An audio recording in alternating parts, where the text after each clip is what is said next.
بسم الله الرحمن الرحیم. پرون د پی ټی آی چې کوم احتجاج پاغي باندې خو لګي شانتي خبره زما پرون ریکارډ شوی وي او په ویډیو کې ما دا غي خبرو سره تذکرہ کړی و خو هغه کې لا هغه وخت پورې د علي بلال ذل شاه باندې چې په کوم مشهور کارکونو داغه د قتل پکې هغه وخت پورې لا نو شوی. پرون د دې خبرو ما وضاحت کړو او ما عمده خبره کړې و چې هر چاته بنیادی د حقوقو ازادي حاصله ده.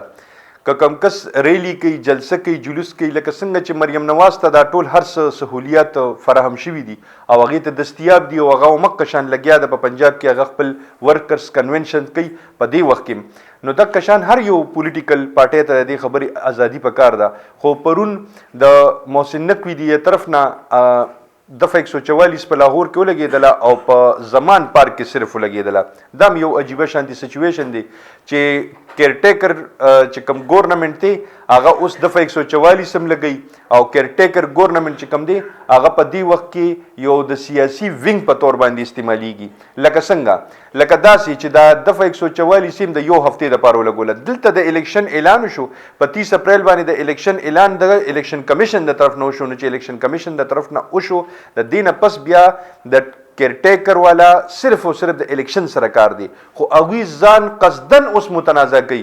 هغوی غواړي چې دا الیکشن ونشي او د دې لپاره هغوی د تنازعاتو دا سلسله شروع کړله او د ذل شاه والا دا پیلنی کاڼی شو، دا پیلنی بنیاد شو. هم د دې نه به اوس د دې خبرې آغاز کیږي او هم په دې وجه باندې به دا متنازع کیږي، هم د دې د وجې نه به الیکشن ډیلې کیږي، هم دا به مقصد او مطلب په تور باندې استعمالیږي. ذل شاه چې کوم کارکونو دغه په قتل باندې چې څونه حد پورې مونږ افسوس وکړو ځکه چې چا به زوی د چا به رورو د چا به پلار مو کیدی شي مونږ ته خو پته نه و چې دغه واده شوی یا نه. خو لکه د یو انسان قتل د ټول انسانیت قتل دی.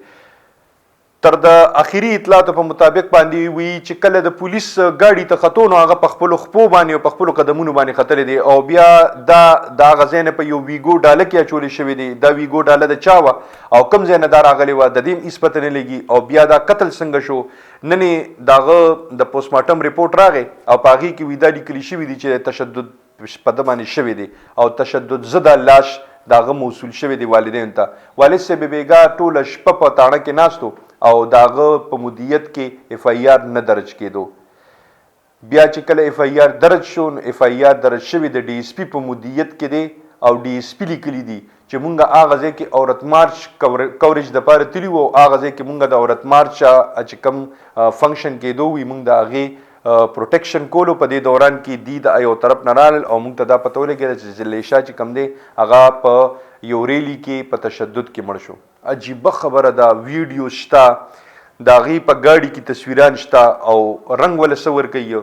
دا اوس عجیبه خبره ده. په دې دوران کې د حامد میر رور چې کوم وزیر اطلاعات دی اوس په دغه کې په پنجاب کې د هغه ټویټس ډېر عجیبه شانتي ټویټس دي. هغه ټویټس کې لیکلي دي چې د عمرانډو کسان چې کم دي هغې باندې نن لکه د دفعه 144 نفاذ شو او یوت یې استه به نن پته ولګي. داسې قسم الفاظ په ټویټس کې د یو ټیک کیر ګورنمنټ والا د وزیر اطلاعات استعمالول دا څونه د افسوس خبره چې د دې صرف او صرف کار د الیکشن سره دی. دا خو ځان قصدن متنازع کوي. که په دې باندې سبا څوک عدالت ته لاړل یا د پی ټی آی والا کسان پې لاړل نو د ده نه به بیا سبا په عدالت کې هم دا تپوس کېږي چې ته څنګه داسې الفاظ استعمالوې، ستا د دې سره څه کار دی، ستا خو د الیکشن سره کار دی. د یو پارټۍ حمایت یا د هغې مذمت دا ته نشي کولی ځکه چې ته به نیوټرل انوالې به ته الیکشنو کې دا خو ته ځان په خپله متنازع کې. نو حامد میر آلریډي متنازع او ورور چې کوم دی د هغه نه دوه ګوتې سیوا ځان نه د پی ډي ایم د حمایت لپاره چې دی هغه ځان متنازع کو. د ذل شاه دا قتل چې دی دا زه نن تاسو ته دا پریډکشن کوم دا به عمق شان لکه د بټو په شان باندې چې څنګه د هغه خلاف دا قتل استعمال شو د عمران خان خلاف هم د ذل شاه دا قتل چې دی دا به استعمالیږي او ډېر زر به تاسو وګورئ چې د دې مقدمه هم د عمران خان خلاف درج کیږي چې دا عمران خان قتل کړی دی یا عمران خان په ایما قتل شوی دی یا عمران خان د خپل سیاست لپاره قتل کړی دی یا عمران خان د خپل پاپولریټي لپاره قتل کړی دی یا عمران خان د الیکشن کې د کامیابی لپاره دا قتل کړی دی. دا خبره تاسو زما نن یاد ساتئ. ان شاء الله پر روان ویډیوز کې به بیا زه تاسو ته د دې په باره کې نور انکشافات هم کوم. خوشحاله او بریالي اوسئ. د لوی الله په امان.